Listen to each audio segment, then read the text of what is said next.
Hola, ¿qué tal? Muy buenas tardes. Les saluda Jesús Medina con mucho gusto en el podcast para radios comunitarias de la Radio de los Periodistas Desplazados con información de la Red Nodos, la Radio Comunitaria 2.0. Hoy, 26 de marzo, les traemos la información. El resumen. En los tipos de cambio, el dólar americano a la baja. En el tipo de cambio frente al dólar, el peso mexicano ha mostrado una importante recuperación. Aunque sigue golpeado, se mantiene en 23 pesos a la compra. Precios de la gasolina, la Magna en 16 pesos, la Premium en 17 pesos y el diésel hasta en 19 pesos. Los precios varían según la zona donde usted se encuentre. El semáforo de alerta volcánica para el Popocatépetl se encuentra en amarillo fase 2. En la información de 8 columnas, este jueves, el número de contagiados en el mundo ya supera el 500,000 por coronavirus en todo el mundo. Hay 22.993 fallecidos, 120.983 que han sido curados y se dobla la cifra de contagios en una semana. China, Italia, Estados Unidos, España y Alemania, los países más afectados. Los líderes del G20 tuvieron una reunión virtual para adoptar medidas durante esta contingencia. El Parlamento Europeo se ha reunido en un pleno extraordinario. México y Colombia suspenden partido amistoso que se realizaría en el mes de mayo. El Tour de Francia podría realizarse sin espectadores. El príncipe Carlos da positivo a COVID-19. La agencia Moody's prevé caída de menos 3.7% del Producto Interno Bruto de México. Estados Unidos acusa de narcoterrorismo a Nicolás Maduro, ofrece $15 millones por su captura. También ofrece $10 millones por la cabeza de Diosdado Cabello y otros funcionarios de alto gobierno. La información nacional, el gobierno de México suspende actividades no prioritarias. 66 mexicanos se encuentran varados en Honduras. El coronavirus solo da fifís, una de las declaraciones más polémicas de Miguel Barbosa, gobernador de Puebla. La Ciudad de México suspende la verificación vehicular. Se activa la alerta naranja por temperaturas altas de 31 a 33 grados centígrados en las demarcaciones de Azcapotzalco, Benito Juárez, Cuauhtémoc, Iztacalco, Iztapalapa, Miguel Hidalgo y Venustiano Carranza. Esta mañana, tras la reunión virtual del G20 convocada para dialogar sobre la crisis del COVID-19, el presidente Andrés Manuel López Obrador dijo que hizo un llamado para que las grandes potencias establezcan una tregua y eviten implementar medidas como cierres de fronteras con políticas arancelarias unilaterales. También dijo que se pronunció en contra de los monopolios comerciales y de la utilización del precio del petróleo para afectar la economía de los pueblos, además de que pidió cerrarle el paso a la especulación financiera para estabilizar la economía mundial. Las grandes potencias, las hegemonías, hagan un compromiso de tregua en este tiempo, evitar políticas arancelarias unilaterales, no a los monopolios comerciales, revisar lo del manejo del precio del petróleo, que está afectando mucho la economía mundial. En cuanto a la recuperación económica, consideramos que debe de darse preferencia a los pobres, apoyar a las microempresas familiares, que son las que están resultando más afectadas, y apoyar a quienes viven de la economía informal, los que se buscan la vida como pueden, no al racismo, no a la discriminación, y ánimo, vamos a vencer con la fraternidad universal. Vamos a vencer con la fraternidad universal. ¿A qué se referirá esto el señor López Obrador? En México, las últimas noticias alrededor del coronavirus. De acuerdo con el informe de la Secretaría de Salud, estas son las cifras: 475 casos confirmados, 2.445 casos negativos, 1.656 casos sospechosos. Ya México suma 8 muertes tras el último deceso en Cancún, Quintana Roo. La defunción más reciente, el paciente tenía hipertensión, obesidad y era mayor a 70 años. En el análisis de la mañanera, una mañanera sin rodeos, el presidente a través de Hugo López-Gatell cambia el panorama ante la pandemia y anuncia que estos días son cruciales para desacelerar el contagio de COVID-19, aunque alertó que es inminente que México llegue a la fase 3. Pidió a la gente no salir de sus casas y aseguró que el objetivo es no saturar los hospitales. El presidente también anunció que no se cerrarán fronteras, pero sí se tomarán medidas sanitarias más estrictas. En temas internacionales, ante los países del G20, pidió no abandonar a los pobres y apoyarse entre todas las naciones para salir adelante. Hizo un llamado a la ONU para que intervenga en contra de los monopolios de medicamentos para tratar al virus y los insumos médicos. En temas nacionales, desacreditó las declaraciones de gobernadores sobre el coronavirus y reafirmó su decisión de escuchar solamente a especialistas, médicos y científicos. El presidente evitó hablar de las acusaciones de Estados Unidos contra Nicolás Maduro por narcotráfico. Polémica causaron las declaraciones de Ricardo Salinas Pliego en un mensaje que dirigió a sus colaboradores, a quienes pidió no tener miedo ni entrar en pánico, así como seguir laborando. Esto sin importar si hay población vulnerable entre su personal o la familia de ellos. Aunado a esta polémica y tras el rumor de que algunos medicamentos curaban el coronavirus, aumentado por declaraciones del presidente Trump, es casi imposible encontrar en México medicamentos imprescindibles para enfermos de lupus y artritis reumatoide, por lo que pacientes con enfermedades crónicas quedaron expuestos al COVID-19. Hay disposiciones oficiales que señalan que se debe de proteger a esta población vulnerable, y es labor de los líderes nacionales como Ricardo Salinas Pliego, presidente de Grupo Salinas, promover el cuidado de estos grupos vulnerables, así como valorar y respetar su vida, pidieron asociaciones en pro de pacientes con enfermedades crónicas. Esto lo firmaron asociaciones como APARMAC, El Despertar de la Mariposa AC, Asociación Mexicana de Miopías Inflamatorias AC, Pacientes con Enfermedades Autoinmunes Monterrey, la FAMIPAR, la Fundación Proayuda Lupus Morelos, Lupus Mariposas Chimali, Lupus IAI Caminando Juntos AC, Pacientes en Acción AC, Agueda G. Abraham, un saludo compañera, Marta Ligia Ramírez Lacayo, la doctora Ileana Holguín, entre muchos otros especialistas. México ya tiene 475 casos de COVID-19. Los casos de coronavirus continúan aumentando a lo largo de la República. El informe más reciente de la Secretaría de Salud dio un salto de 75 personas entre martes y miércoles. Hasta el momento, Tlaxcala, que se mantenía como la única entidad federativa de todo el país con 0 infectados, ya registra su primer caso. Por otra parte, la cifra de decesos continúa, se ha incrementado a 8 y se han suspendido las actividades del gobierno federal. Todo esto tenemos en la línea a Mauricio Chalons, el ex marino, fotoreportero y ha sido corresponsal independiente en América del Sur y Europa Oriental, profesor invitado en universidades nacionales y extranjeras, autor de un manual de seguridad para trabajadores de medios y del poemario Boyur Boyan, capacitador en órganos de fotoperiodistas y de protección a periodistas. Mauricio Chalons es CEO de Rapec Press, actualmente prepara la edición de su tercer libro sobre operaciones encubiertas. Ha impartido conferencias y realizado exposiciones en América del Sur y Europa. También es colaborador del Museo Etnológico de Barcelona. La entrevista.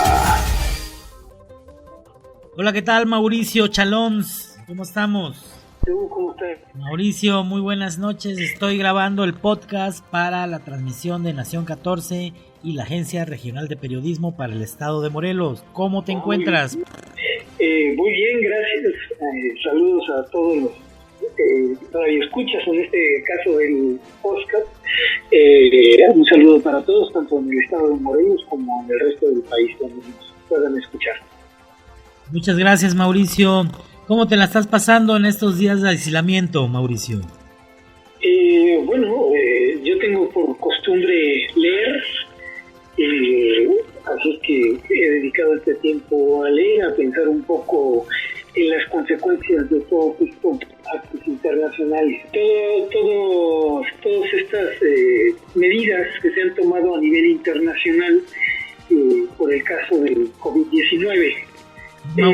Para hacer una pequeña referencia, si me permites, una pandemia, según la OMS, puede afectar igual que una gripe estacional a diversos, causando afectación espontáneamente y que de una manera, una segunda etapa de recuperación, se permite una recuperación completa, casi siempre sin tratamiento, según la misma OMS.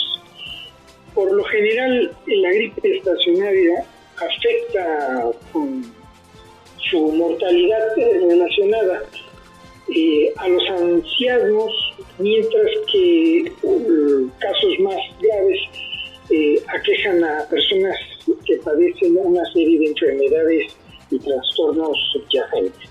¿Cómo pueden ser enfermedades crónico-degenerativas, según la OMS? Pero también se está dando esta situación, que no es la primera vez en la historia que se da, que uno de los grupos más afectados, más de los que primariamente pensaríamos, que es como las personas de tercera edad o personas con problemas de enfermedades crónico-degenerativas, se presenta más en jóvenes y en adultos jóvenes, no necesariamente adultos mayores, según la misma OMS en su definición. ¿A qué me refiero? Una pandemia, para tomar en cuenta cifras de por qué se utiliza, yo tengo mis dudas por qué se utiliza tan a la ligera este término de pandemia. 2 pandemias graves ocurridas en épocas no muy lejanas de la historia de la humanidad, de la reciente historia humana, y que han sido registradas. Una de ellas es la famosa gripe española o peste española. La gripe española se dio a partir del año de 1918, casi al término de la Primera Guerra Mundial. Es la más devastadora de la historia humana, según históricos. Mató en un solo año entre 20 y 40 millones de personas. Muchas de sus víctimas, jóvenes y adultos saludables, incluida una alta mortalidad infantil. Esto hay que tomar, por si no se nos olvidan los datos históricos. Y lo que va a ser posterior al convenio es que inició en Fort Riley, en Kansas, en Estados Unidos. Kansas, Estados Unidos. Estados Unidos. Las tropas aliadas estadounidenses de la Primera Guerra Mundial llegaron principalmente a Europa por el puerto de Brest, Francia, donde se dio el segundo caso de española.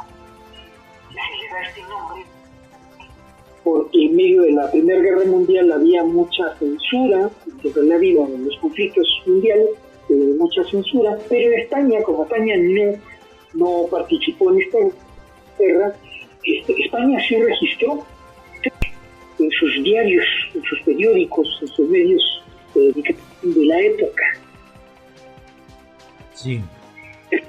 Se le dio el nombre de gripe porque la tercera conocida de esta gripe se registró en Madrid, pero que devastó a la población, porque, bueno, por las mismas condiciones de la Primera Guerra Mundial, no habría analgésicos, no habría antipiréticos, no habría todo ese sistema de salud que se requiere. Ese es un excelente punto que vamos a retomar más adelante.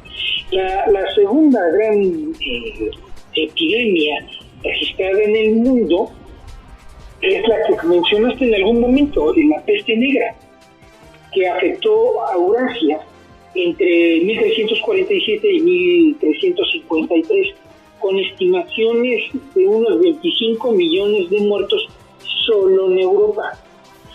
Esta peste negra emigró por cuestiones de marineros comerciales de Asia hacia Europa. Por ahí entró de Asia hacia Europa esta peste negra, que causó gran mortandad. Hubo ciudades en Alemania que, por ejemplo, registraron que 1 de cada 10 habitantes de esas ciudades, Hamburgo, una de ellas, si no mal recuerdo, murieron a causa de esta peste negra. Y por también las escasas condiciones de salubridad de aquella época. Sí. Entonces, poniendo cifras, ¿es una pandemia lo que estamos sufriendo realmente? Viendo datos duros. Sí, hay que tomar en cuenta. Sí, viendo datos duros, pues estamos muy lejos. Y qué bueno, de los 25 millones de la peste negra y de los entre 20 y 40 millones de la fiebre española. Muere más gente por una gripe sencilla, por una influenza. Sí, es que, bueno, yo no soy médico como para afirmar cosas así tan contundentes, pero la lógica de las cifras, y aquí haciendo una referencia macabra, pero absolutamente contundente, Joseph Stalin, el dictador georgiano de la antigua Unión Soviética, dijo una frase que pues, tendría que retomarse para pensar un poco si seguimos tomando tan a la ligera este nombre de pandemia, este término. Él decía, 1 millón de muertos es una desgracia, 10 millones de muertos es estadística. Entonces, estas palabras de Joseph Stalin me hacen pensar en que esta situación no es que haya que minimizarla, pero ahorita hay más recursos para luchar contra este tipo de situaciones. Ya nos pasó con el virus de la gripe que terminó en México y se propagó por medio planeta. H1N1. Exacto. Ya pasó, ¿no? En el periodo de Felipe Calderón, que dejó un golpe económico muy fuerte para México. Ahí va el primer punto. Yo más bien considero que toda esta situación, sin minimizar en ningún momento que la gente guarde, no soy especialista, no soy médico pues, pero hay cuestiones lógicas. Lavarse las manos, mantener una higiene en lo general y en lo particular en casa, mantener una higiene, es una manera, y los médicos lo dicen, hay maneras de encontrar todos estos datos, ¿no?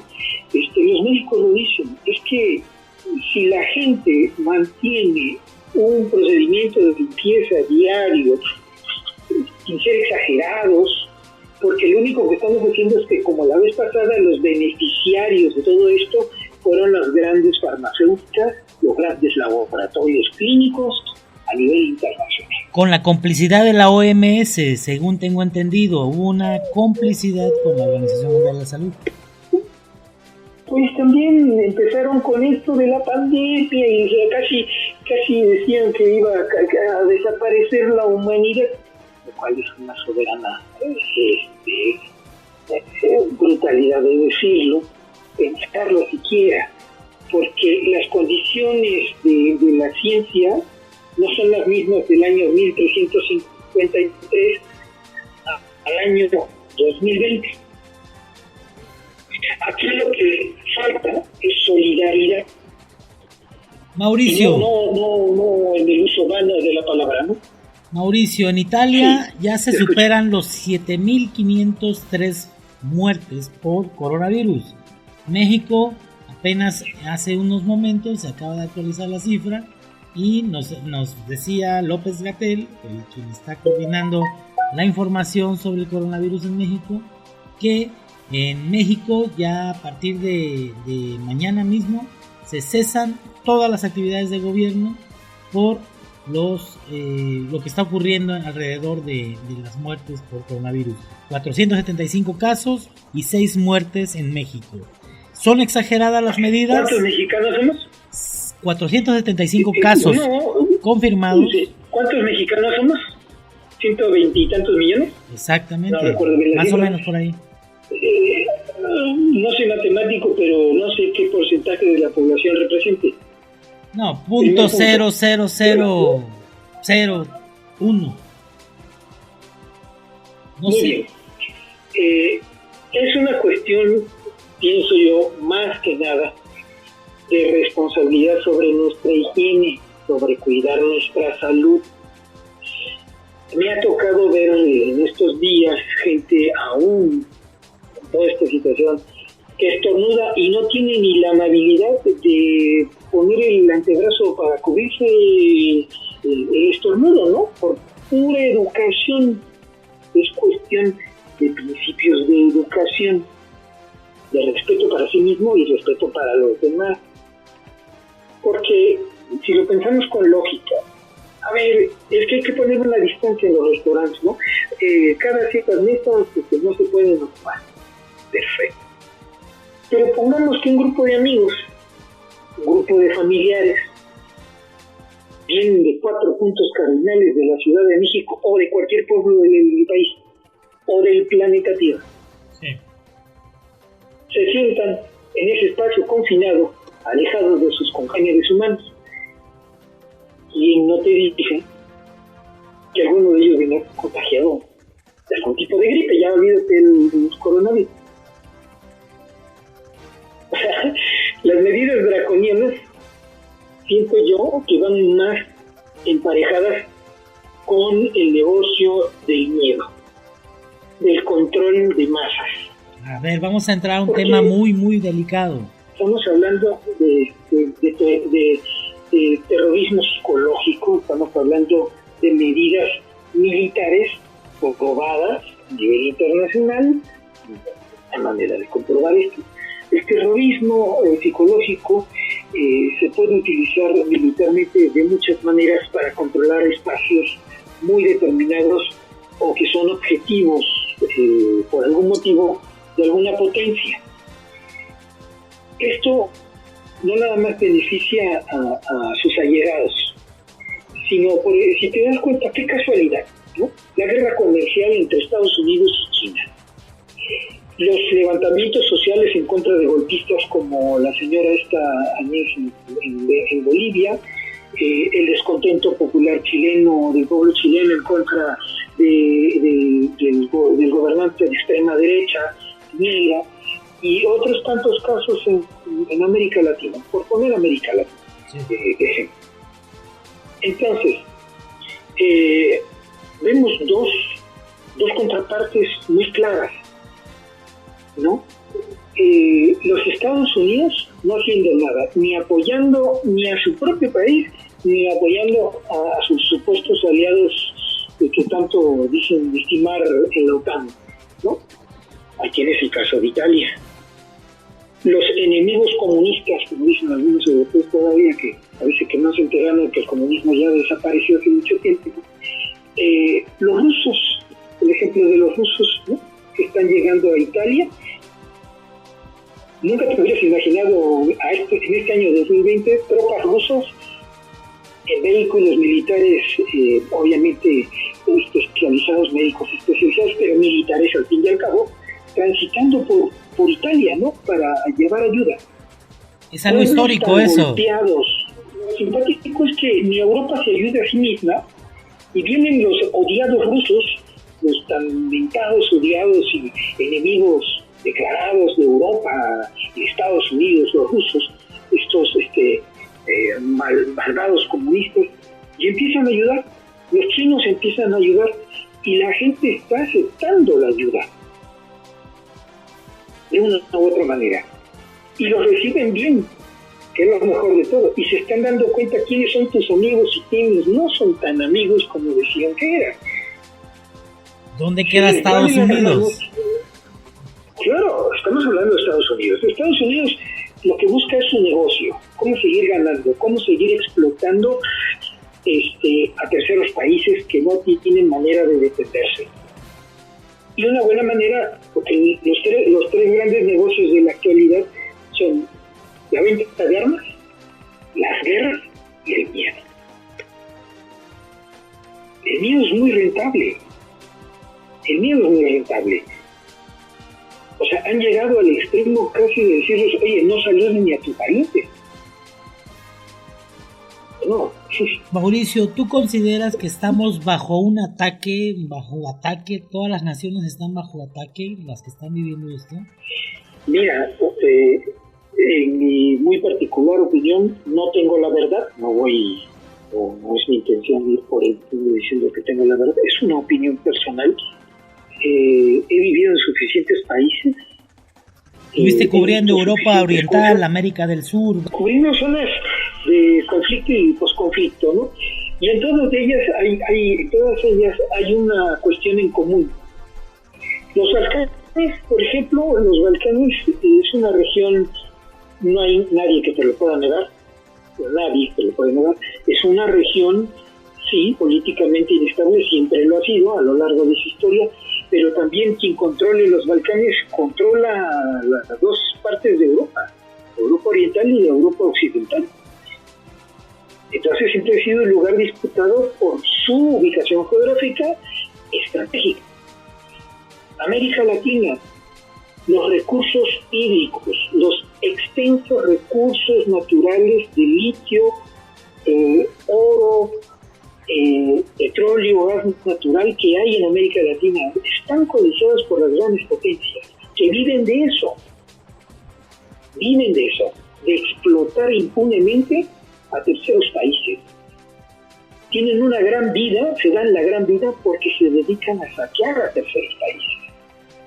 Permíteme entender esto. Con estas crisis, los países se endeudan, piden préstamos millonarios al Banco Mundial, al Banco Interamericano, y estos bancos ponen en la mira estos recursos que estás mencionando. Yo no lo dudo. ¿Cuándo has visto que las acciones del FMI funcionen? Siendo sinceros. ¿Qué es el Fondo Monetario Internacional? ¿Qué es? ¿Es una empresa? ¿Es parte de un gobierno del mundo? ¿Cómo está esto? Es el instrumento de las naciones que tienen el poder económico, que lo han ostentado durante muchísimos años a través de la violencia, de la guerra principalmente, y la otra manera es de subyugar económicamente a terceros países.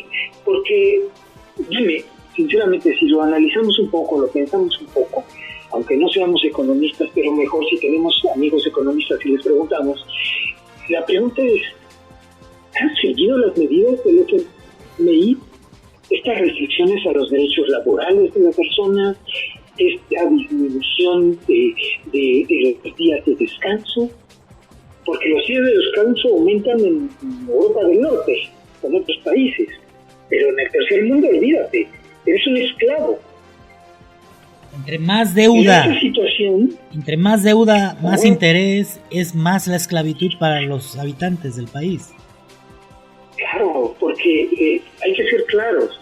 Mira, yo platicando con gente, trabajadores de diversos restaurantes aquí en la Ciudad de México, no voy a decir nombres de las empresas, pero fíjate, qué bien, ya les están empezando a decir que por esta situación, pues en algunos casos van a tener que reducirles el sueldo, ya de por sí raquítico. Otra manera, como la idea que nos venden es de que es que hay que ayudar a las empresas que dan trabajo a la familia. Ya en Europa empezaron a correr gente, ¿no? Toda esta situación. Entonces, ¿qué pasa? Los pocos derechos laborales que quedaban van a desaparecer. Para que ellos sigan ganando, unos cuantos. ¿Quiénes? Bueno, pues los de siempre. Pero ellos van a seguir ganando, ellos nos van a perder. Claro. ¿Son ellos la mafia del poder a la que se refería el presidente López Obrador? ¿Quiénes son? Pues las grandes transnacionales y sus socios. Las corporaciones. Tercermundistas, ¿no? De todo tipo. Entonces, ¿qué pasa? Los trabajadores, algunos, por ejemplo, te digo, en restaurantes, dicen, pues es que ya mandaron de vacaciones a varios, ¿no? Pero en su gesto o en sus palabras, esto de vacaciones, pues les queda la duda si van a poder regresar, ¿no? Sus compañeros de trabajo. Y ahora pues tienen que hacer, si van a terminar haciendo el doble de trabajo de lo que hacían antes, ¿no? Y quizá con este pretexto de la recuperación económica que se necesita después de esta situación, que se va a necesitar, estos discursos ya se están dando a nivel mundial, ya se están dando. Entonces, yo creo que van a terminar de desaparecer en algún momento, ese pretexto de la pandemia, a los bolsillos de quién, de los archimillonarios o de la gente trabajadora. Muy buena reflexión, Mauricio.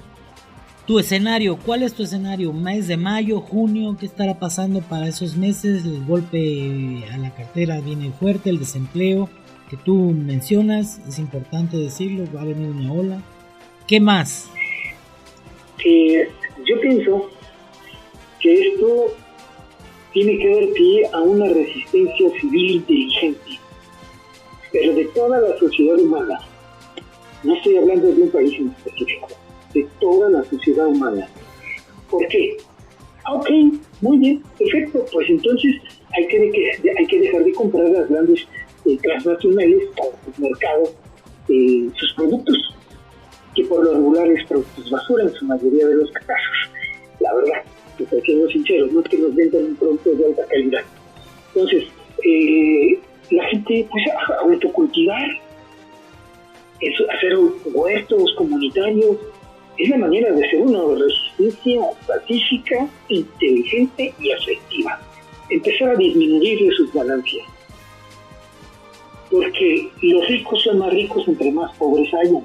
Eso es algo comprobado a lo largo de la historia. Las guerras también son una forma de control de poblacional, ¿sí? Por sectores. O sea, hay que leer. Lo que pasa es que la gente ya no lee como antes. En mi generación todavía íbamos a la biblioteca, hacíamos lecturas en la biblioteca, teníamos que hacer reseñas, pero ahora la gente no lee nada. O sea, repite todo lo que le dicen. Se van con la finta. Sí, claro, que está bien, ¿no? O sea, se comprende, pero hay que razonar un poco, ¿no? Hacia dónde va todo esto. ¿Quiénes van a ser los más afectados? Los enfermos crónicos. Si ya de por sí no encuentras nada casi en las farmacias de los centros de salud, y esto es a nivel mundial, ¿eh?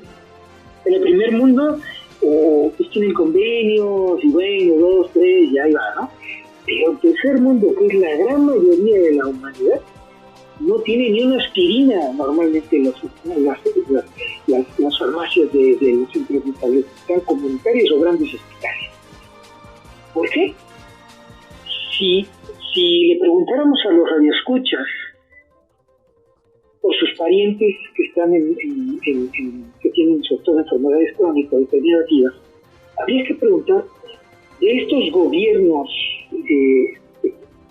corruptos, ladrones, traidores como pocos han habido en esta historia de este país y de otros países del mundo, que se han dedicado a saquear y están impunemente, tranquilamente en la calle, viviendo en Europa, con sus segundos nacionalidades en la mano, tranquilamente, todo el mundo feliz, pachangueando, mientras que el resto de la humanidad sufriendo. Entonces, pongámonos a pensar un momento en estos casos y dices, ¿para qué pagas impuestos? ¿Para mantener partidos políticos inútiles? ¿Para enriquecer a los que más tienen? Que ya tienen demasiado. Porque ellos no van a dejar de ser ricos, porque la gente es lo que menos les importa. Lo que les importa es que al haber más pobres, ellos siguen teniendo el poder hegemónico sobre los recursos naturales, porque mientras todo esto pasa, los extranjeros siguen saqueando las vetas de las minas de riquezas minerales en el país, siguen haciendo fracking en el país, siguen destrozando el país para saquearlo, porque no hay ningún beneficio. No son empresas que vengan a dar algún beneficio al país. Si hubiese un beneficio real, pagarían sus impuestos, no los evadirían, no pagarían facturas falsas o venderían las cosas por sobreprecio, como lo hacen en muchos de los casos. Comprobado, no lo digo yo, está comprobado, ya se les ha comprobado hasta la saciedad. Entonces, ¿qué nos queda como sociedad? Primero, mentalizarnos. ¿Qué es lo que nos están vendiendo? Una oleada de miedo, de terror psicológico, para que terminemos de subyugarnos, al poder detrás del poder, del supuesto poder, o reaccionamos. Ya nos están quitando el agua, el derecho al agua. Tú ves cuántas empresas, poquitas empresas a nivel nacional son las dueñas del agua del país, empezando con Coca-Cola, que no es ninguna empresa mexicana, es una empresa estadounidense. De acuerdo a eso, este fin de semana, de acuerdo a eso, hubo un cese a una de las obras de Constellation Brands en México, en el norte del país, me parece que fue en Mexicali, si no me equivoco, donde por la cuestión de la cerveza, ¿no? Exactamente, donde el verdadero problema es el agua. Claro, la gente no tiene agua para beber, pero ¿cómo le van a dar en un lugar donde no hay agua, o hay muy poca agua? La poca agua se la van a dar a una empresa de este tipo. Pues sobre eso te puedo platicar mucho, Mauricio, porque precisamente es el problema del agua por el que yo me desplacé a la Ciudad de México. Mauricio, un último comentario sobre las acciones que el gobierno federal ha emprendido. Nos interesa saber tu opinión. ¿Cómo ha manejado la situación del coronavirus en México? Mira, uno puede estar de acuerdo o no con el presidente Andrés Manuel López Obrador. Hay mucho criticón que cayó cobardemente de sus voces durante los gobiernos de ladrones que hemos tenido anteriormente, Peña Nieto, Fox y Calderón, y empezando con Salinas de Gortari, calladitos se quedaron todo el tiempo. Y ahora van muy envalentonados criticando todo lo que haga el presidente de la República, cuando muy convenientemente, cobardemente, se callaron la boca y hasta aplaudieron. Actos claramente de traición a este país, ¿no? Entonces, yo me pongo a pensar, el presidente es una persona que te puede caer bien o te puede caer mal. Yo no digo que me caiga bien, a mí ni que tampoco me cae mal, porque tampoco no me cae mal. Hay cosas en las que digo, no anda tan errado el señor, en otras definitivamente los de comunicación social del gobierno de la República deberían decirle algunas recomendaciones, ¿no? Señor presidente, por favor, no se mete usted en camisa de 11 varas, ¿no? No se mete usted solo a los cuchillazos en el huevo, sino va por lo menos con una cuchara en la mano, ¿no? Pero pienso que en el caso del gobierno de López Obrador, Gatell, el subsecretario que ha estado dando la cara, un hombre bastante coherente, me parece a mí, ¿no? Creo que el presidente ha sido muy coherente, dejarlo hablar a él, que es un especialista en el área médica. Creo que ese es su punto a favor del presidente de la República.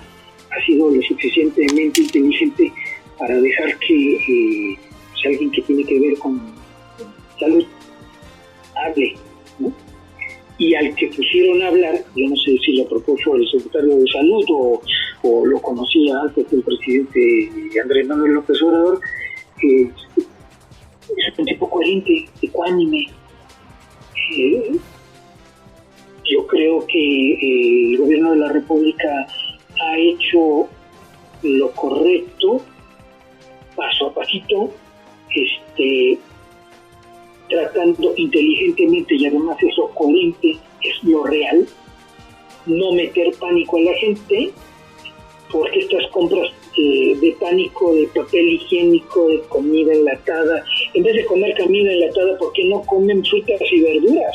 Y se hacen un caldito, no con algo hecho con químicos, sino con algo más natural, ¿no? O sea, si fuera así de coherente la gente. Si quieres conservar más la salud, pues come sano.